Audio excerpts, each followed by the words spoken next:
ఆ ఒక్క ఆత్మగాని ఉండాలని కోరుతున్నాను. ఈ సాయంకాలం వెలుగు గుడారములో ఒకడే ఎత్తబడితే అది నేనే అని చెప్పేటట్టుగా ఉండాలని కోరుతున్నాను. హల్లెలూయా, దేవునికి స్తోత్రం కలుగును గాక. ఈ సాయంకాలం వెలుగు గుడారంలో ఒకడే ఎత్తబోటు. Who is this person? Who is this person? ఈ సాయంకాలం వెలుగు గుడారములో ఒకే ఒక పర్సన్ ఎత్తబాటులోకి వెళ్ళబోతున్నాడు అని డిక్లేర్ చేశాడు అనుకో దేవుడు. Who is this person?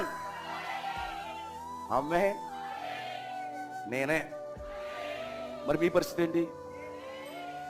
నువ్వు అలాగే చెప్పాలి, అది నేనే. మా పాస్టర్ గారు కూడా తెలదు నానే. Is it right? మా ఆవిడ కూడా నాకు తెలుదు నేనే. నా పెద్ద కూతురు నా పెద్ద కొడుకు కూడా తెలుదు నేనే. సంఘ పెద్ద కూడా నాకు తెలియదు, అది నేనే. బ్రదర్, ఆ ఫెయిత్లోకి రావాలి.